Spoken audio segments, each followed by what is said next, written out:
Hello friend, मेरा नाम अंजलि प्रजापति है और हम कर रहे हैं प्रॉफिट एंड लॉस के क्वेश्चन। हम आ गए हैं अपने 22वें क्वेश्चन पे। 22वां क्वेश्चन है, एक आदमी कुछ वस्तुएं 5400 रुपए में खरीदता है और उसने जो है उसमें से 2/3 भाग 5% लाभ पर बेच देता है और बची हुई वस्तु कितने प्रतिशत लाभ पर बेचे कि उसे सभी वस्तुओं पर कुल लाभ 13% हो। ठीक है, तो हम सभी वस्तुएं मान लेते हैं, क्योंकि 2/3 भाग बोला है तो हम 3 जो है सभी वस्तुएं मान लेते हैं कि 3 टोटल वस्तुएं हैं। ठीक है, वस्तुएं हैं। ठीक है, टोटल 3 वस्तुएं ये हमने मान लिया।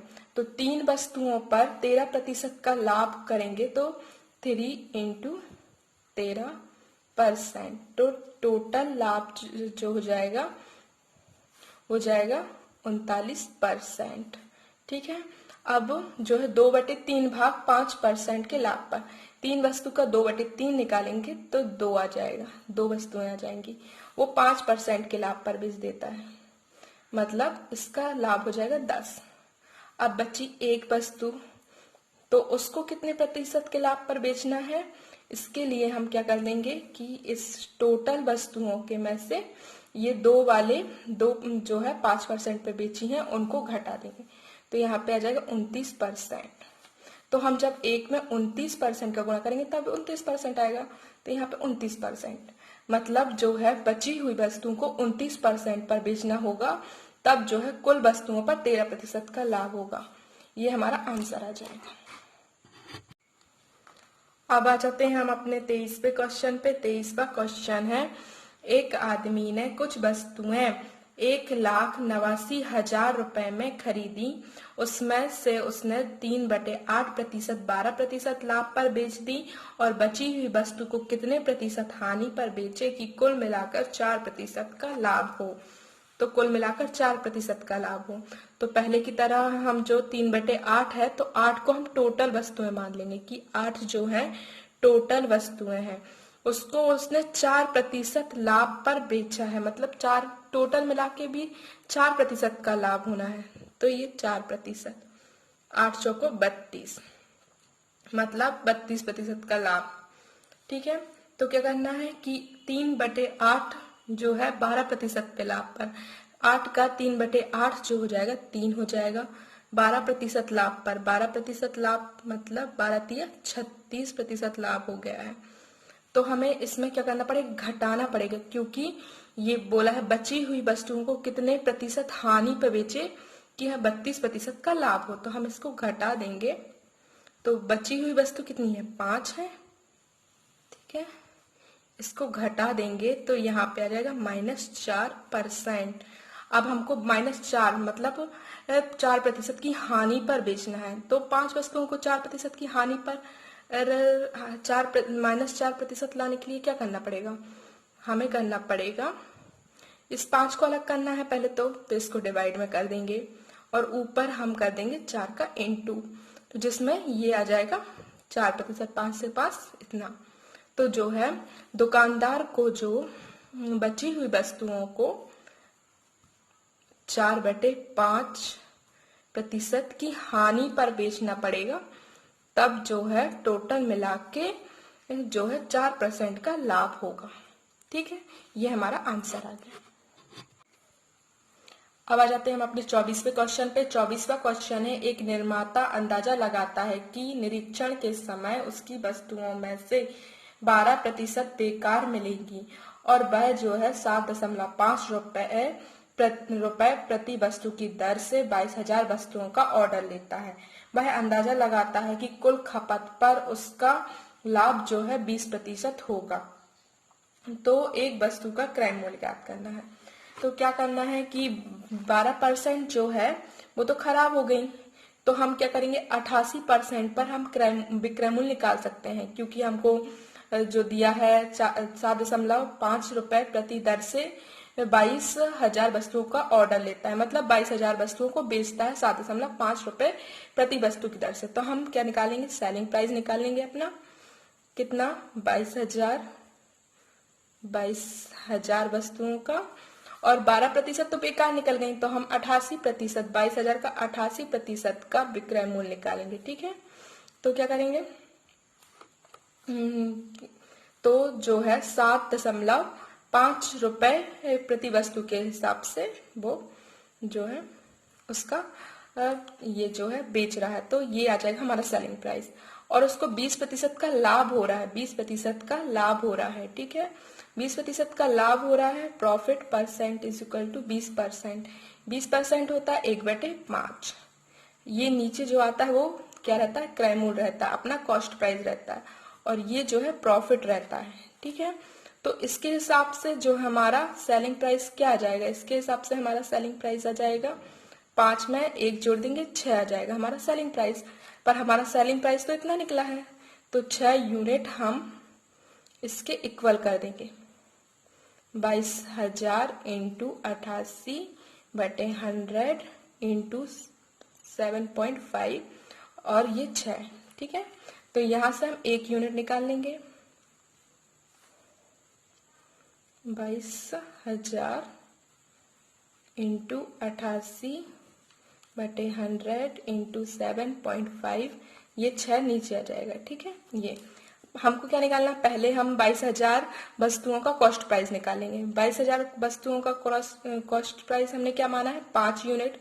तो 5 unit is equal to CP, जो है यूनिट इज इक्वल टू जो आ जाएगा, जो है यहाँ पे 5 का इंटू हो जाएगा, तो 5 यूनिट आ जाएगा, इंटू 7.5 इंटू 6 इंटू जो है 5, ठीक है। ये जो है 22,000 वस्तुओं का सीपी है, कॉस्ट प्राइस है, ठीक है। तो हमें क्या निकालना है, एक वस्तु का क्रय मूल्य निकालना है। तो एक वस्तु का क्रय मूल्य निकालने के लिए क्या करेंगे, जो ये जो है 22,000 ये नीचे आ जाएगा, एक वस्तु का CP 22,000 into 88/100 into 7.5 upon 6 into 5 और अपॉन में ये 22,000 आ जाएगा। ये 22,000 से ये 22,000 कैंसिल हो जाएगा, इसका 0 1 यहाँ पे आ जाएगा, ठीक है।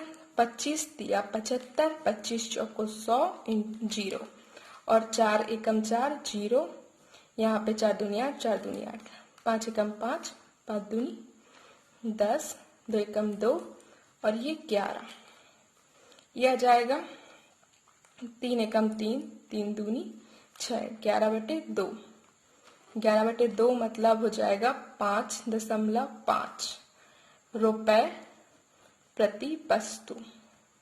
ये हमारा आंसर हो जाएगा, ठीक है दोस्तों। इतना बड़ा क्वेश्चन देख के ये नहीं सोचना कि इतना बड़ा क्वेश्चन नहीं आएगा एग्जाम में। हर प्रकार के आते हैं, छोटे भी आते हैं, बड़े भी आते हैं। तो हमें स्पीड बनानी है, बस जितनी ज्यादा प्रैक्टिस हो उतनी ज्यादा प्रैक्टिस कीजिए, जिससे कुछ स्टेप बहुत जल्दी हो जाएंगी। अपन को कैलकुलेशन मन में करना है। मैं एक्सप्लेन करने के लिए आपको इतना समझा रही हूँ, इतने स्टेप कर रही हूँ।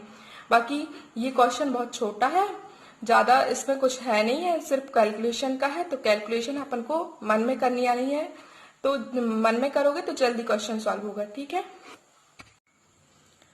अब आ जाते हैं हम अपने 25वें क्वेश्चन पे। 25वां क्वेश्चन है, पवन कोल एक निवेश पर 15% लाभ कमाता है, लेकिन दूसरे निवेश पर 10% की हानि होती है।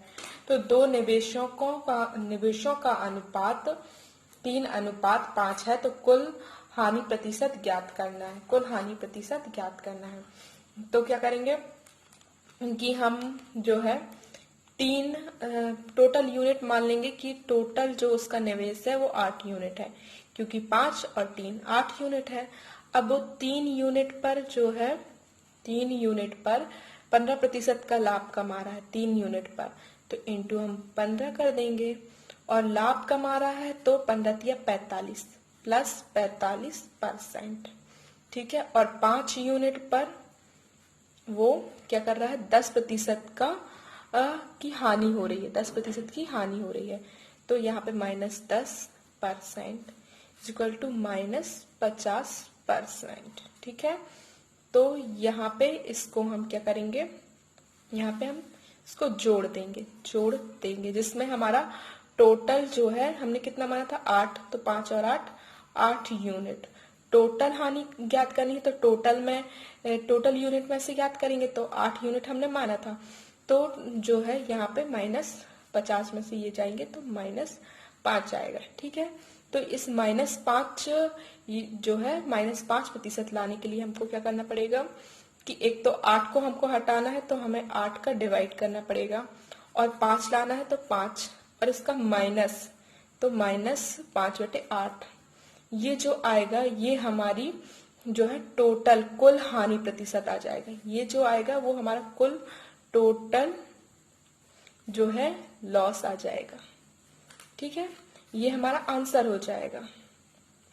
एक बार और बता देती हूँ कि यहाँ पे हमने अनुपात देखा कि 3:5 है, तो हमने 8 यूनिट मान लिया कि टोटल जो निवेश है वो 8 यूनिट है, और 3 यूनिट पर 15% का हो रहा है, तो टोटल जो है 3 यूनिट पर 45% का लाभ हो रहा है, और 5 यूनिट पर 10% की हानि हो रही है, तो 10% की हानि, फिर हम इनको जोड़ देंगे तो ये 8 यूनिट आ गया, और ये -5 यूनिट। ठीक है, इस -5 यूनिट को लाने के लिए 8 पर हमें जो है -5/8% की हानि करनी पड़ेगी।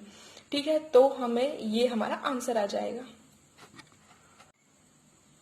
अब हम आ जाते हैं अपने 26वें क्वेश्चन पे। 26वां क्वेश्चन है, एक व्यक्ति ने एक घोड़ा और एक बग्गी 40,000 रुपए में खरीदी है, और जो है घोड़े को 10% लाभ पर और बग्गी को 5% हानि पर बेचा, और पूरे सौदे पर जो है 1% का लाभ कमाया, तो घोड़े का क्रय मूल्य ज्ञात करना है। जब हमें दो चीजों का लाभ या हानि पता हो और औसत लाभ भी पता हो, तो हम क्या करेंगे, एलिगेशन मेथड का यूज करेंगे। मतलब एलिगेशन मेथड मतलब मिश्रण का यूज करेंगे। मिश्रण अभी मैंने पढ़ाया नहीं है, फिर भी मैं एक बेसिक नॉलेज दे देती हूँ। मिश्रण क्या होता है? मिश्रण क्या होता है, जैसे कि हमने यहाँ पे लाभ या हानि लिखी, तो यहाँ पे जो हमारा आएगा वो औसत में भी लाभ या हानि प्रतिशत आना पड़ेगा। ठीक है, जैसे कि यहाँ पे हमको 10% का लाभ हो रहा है, प्लस में आएगा, और हमें -5% की हानि हो रही है, ये माइनस में आएगा। ये हानि है, हानि, और ये लाभ।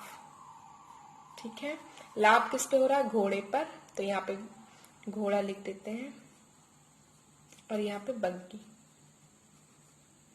ठीक है, तो पूरे सौदे में जो है 1% का लाभ हो रहा है, तो ये प्लस हो जाएगा। तो यहाँ पे जो नीचे जो संख्या आती है वो जो क्रय मूल्य का अनुपात आता है। ठीक है, लाभ हानि यहाँ पे रहेगी, तो यहाँ पे जो अनुपात आएगा वो जो है क्रय मूल्य का अनुपात आता है। तो क्या करना है कि ये है प्लस का, ये है जो है ये भी प्लस का है, तो पहले बड़े में से छोटे को घटाएंगे, तो 10 में से 1 है, यहाँ पे 9 आ जाएगा। अब यहाँ पे जो है एक बड़ा है, -5 छोटा है, क्योंकि ये माइनस में संख्या है। माइनस में जो संख्या रहती है वो छोटी होती है। ठीक है, और प्लस में जो संख्या रहेगी वो बड़ी होगी। तो इसमें से क्या करेंगे, 1 में से -5 को हम घटाएंगे, तो जब है 1 में से -5 को हम घटाएंगे तो हमारा यहाँ पे 6 हो जाएगा, तो यहाँ पे 6 आ जाएगा। ठीक है, और इनको हम काट देंगे, 3 दूनी 6 और 3 तिरका 9। ठीक है, इस टाइप से ये जो है क्रय मूल्य का अनुपात हो जाएगा, मूल्य का अनुपात हो जाएगा कि जो है घोड़े का क्रय मूल्य 2 और बग्गी का क्रय मूल्य 3, और टोटल क्रय मूल्य जो है वो 5 है, 5 यूनिट है। ठीक है, पर हमें टोटल क्रय मूल्य दिया है वो तो 40,000 दिया है ना, तो इसको 40,000 के इक्वल कर देंगे, तो 1 यूनिट बराबर कितना आ जाएगा, हमारा 8,000 आ जाएगा। और हमको क्या निकालना है, घोड़े का क्रय मूल्य निकालना है। घोड़े का क्रय मूल्य कितना अनुपात है, 2 अनुपात है, तो हम 2 यूनिट निकाल लेंगे। 2 यूनिट घोड़े का क्रय मूल्य है, 8,000 × 2 कर देंगे, तो ये 16,000 हो जाएगा। ये हमारा आंसर हो जाएगा। ये घोड़े का सीपी है। ठीक है, अब आ जाते हैं हम अपने 27वें क्वेश्चन पे। 27वां क्वेश्चन है, किसी वस्तु को बिक्री मूल्य के 3/4 पर बेचने से विक्रेता को 10% की हानि होती है। यदि वह मूल्य बिक्री मूल्य पर बेचा जाता तो लाभ और हानि प्रतिशत ज्ञात करना है। बिक्री मूल्य के मतलब बिक्री मूल्य मतलब अंकित मूल्य। अंकित मूल्य जो है शॉपकीपर ने अंकित कितना किया था, अंकित मूल्य हम मान लेते हैं कि 4 है, ठीक है 4 है, पर उसने जो है अंकित मूल्य के 3/4 पर बेचा, मतलब विक्रय मूल्य सेलिंग प्राइस। सेलिंग प्राइस जो है वो आ गई 3, क्योंकि 4 का 3/4 जो है 3 है, तो हमारा सेलिंग प्राइस आ गया 3। फिर उसको 10% की हानि होती है। 10% मतलब 1/10। 10 ये जो है क्रय मूल्य, और जो है उसको 1 की हानि हो रही है, ये हमारी हानि है। हानि, अब क्रय मूल्य में से हानि घटा देंगे तो हमारा जो है विक्रय मूल्य आ जाएगा। 9 आ गया विक्रय मूल्य, और क्रय मूल्य जो है हमारा कॉस्ट प्राइस वो है 10, ठीक है। तो क्या करना है कि हमको अपना विक्रय मूल्य एक बराबर करना है, ठीक है। तो बराबर करने के लिए यहाँ पे 3 का गुणा करेंगे, अगर इसमें 3 का गुणा करेंगे तो यहाँ पे भी 3 का गुणा होगा। तो ये हमारा जो है क्रय मूल्य और अंकित मूल्य का अनुपात आ जाएगा, ठीक है। क्रय मूल्य इतना है और जो है अंकित मूल्य जो है 12 है। अगर अंकित मूल्य पर बेचा जाता मतलब 12 पे बेचा जाता तो उसको लाभ और हानि प्रतिशत ज्ञात करनी है। उसको लाभ होता कितने का, 2 का लाभ होता। यहाँ पे 2 का लाभ हो रहा है ना, 2 का लाभ होता, वो भी 10 पे। तो 1/5, 1/5 कितना होता है, 1/5 होता है 20%। तो ये हमारा आंसर हो जाएगा। अगर वह बिक्री मूल्य पर बेचता तो उसे 20% का लाभ होता है, ठीक है। दोस्तों, अगर आपको मेरा पढ़ाना अच्छा लगता है तो प्लीज चैनल को सब्सक्राइब कीजिए, वीडियो को अपने दोस्तों के साथ शेयर कीजिए और कमेंट कीजिए।